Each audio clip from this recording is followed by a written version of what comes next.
রাসূল মেরাজে গিয়েছিলেন, এই মেরাজে জাহান্নাম দেখেছিলেন। জাহান্নামের ভিতরে কিছু সংখ্যক মানুষকে আল্লাহ রসুল দেখছিলেন। আল্লাহ রসুলকে জিবরাইল আলাইহিস সালাম সামনে নিয়ে যেয়ে দেখলেন যে একদল লোক তিনাদের নিজের চেহারা এরকম আছড়াচ্ছে। আল্লাহ রসুল বলছেন, হে ভাই জিবরাইল, জাহান্নামে এরা কারা? তিনি বললেন, এরা হচ্ছে দুনিয়াতে ওই সমস্ত ব্যক্তি, ওই সমস্ত আপনার উম্মতি যারা কাজ কাম না থাকা অবস্থায় শুধু পরনিন্দা আর গীবত করত। বিভিন্ন জায়গায় দুই মুখে এক হলে কি গীবত পরনিন্দা হয় না? এই গীবত পরনিন্দা আল্লাহ রাসূল বলেছেন, তুমি যদি গীবত পরনিন্দা করো তাহলে তোমার মায়ের করো, কারণ যে ব্যক্তি গীবত করে তার আমল ওই ব্যক্তির চলে যায়। বুঝতে পারছেন? তাহলে মার যদি গীবত করা হয় তাহলে আপনি আপনার আমলনামা আমলটি কার যাচ্ছে? আপনার মায়ের যাচ্ছে।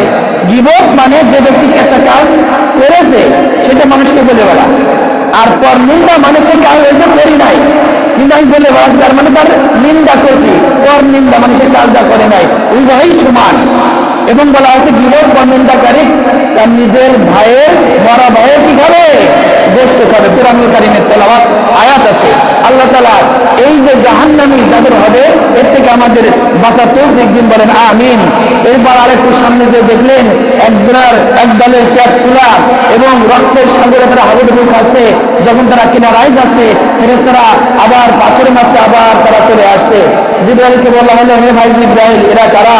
জিবরাইল আলাইহিস সালাম বললেন, দুনিয়াতে এরা সুদ ঘুষ খাইতো, আপনার টাকার বদলে টাকা, বিভিন্ন আপনার যে হুকুম যে লেনদেন আছে সেইগুলো করতো। আহাল্লাল্লাহুল বাইআ ওয়া হারামার রিবা, আল্লাহ তাআলা ব্যবসাকে হালাল করেছেন, সুদকে হারাম করেছেন। এই সুদের বিষয়ে বলছেন যারা খারাপভাবে লেনদেন করে তাদের পেট খোলা হবে, রক্তের সাগরে হাবুডুবু খাবে। আল্লাহ তাআলা এই সমস্ত খারাপ লেনদেন থেকে আমাদের রক্ষা করুন, বলেন আমিন। এরপর আগে সামনে গেলেন যে দেখলেন যে একদল মানুষ আগুনের গোলা খাচ্ছে, আগুনের গোলা, বড় বড় গোলা। জিবরাইল সাল্লামকে বললেন, এরা কারা? বলছে এরা হচ্ছে ওই সমস্ত ব্যক্তি যারা এতিমের হক, গরিবের হক মেরে খেত। দুনিয়াতে আসেন এরকম এতিমের মাল, গরিবের মাল, তারপরে আপনার বিভিন্ন কাজ করতে যে টাকা লাগবে, বিধবা ভাতার টাকা, বয়স্ক ভাতার টাকা, এতিমের মাল এসে 10 কেজি 5 কেজি নেই, আসেন এরকম। এই সমস্ত ওয়ালা ইয়াহুল্লু আলা তাআমিল মিসকিন, যারা এতিমের মাল খাবে তাদের জাহান্নামের ভিতরে তারা নিজেরাই আগুনের গোলা খাবে। আল্লাহ তাআলা আমাদের এতিমের প্রতি, গরিবদের প্রতি সদয় তৌফিক দিন, বলেন আমিন। এরপর আরেক সামনে যে দেখলেন যে একদল লোকের জিহ্বা কাটা হচ্ছে। এরা আছে ওই সমস্ত বক্তা, ওই সমস্ত রাজনীতিবিদ যারা বক্তব্য দিয়ে বলে আমি অমুক করবো, তমুক করবো, অমুক হবে, কিন্তু সে নিজেও করে না। ইয়া আইয়ুহাল্লাযীনা আমানু লিমা তাকুলুনা মা লা তাফআলুন, যা হে ইমানদারগণ তোমরা সেটা বলো না যা তোমরা করো না। আল্লাহ তাআলা এটা থেকে আমাদের বিরত থাকার তৌফিক দিন, বলেন আমিন। এরপরে সামনে যে দেখলেন একদলের মাথা ভাঙা হচ্ছে, কারণ তারা কি ওজনে কম দিত। ওজনে যারা কম দেয় তারা নিজেদের মাথা নিজেরাই ভাঙবে। আল্লাহ তাআলা আমাদের ওজনে সঠিক পরিমাপ দেওয়ার তৌফিক দিন, বলেন আমিন।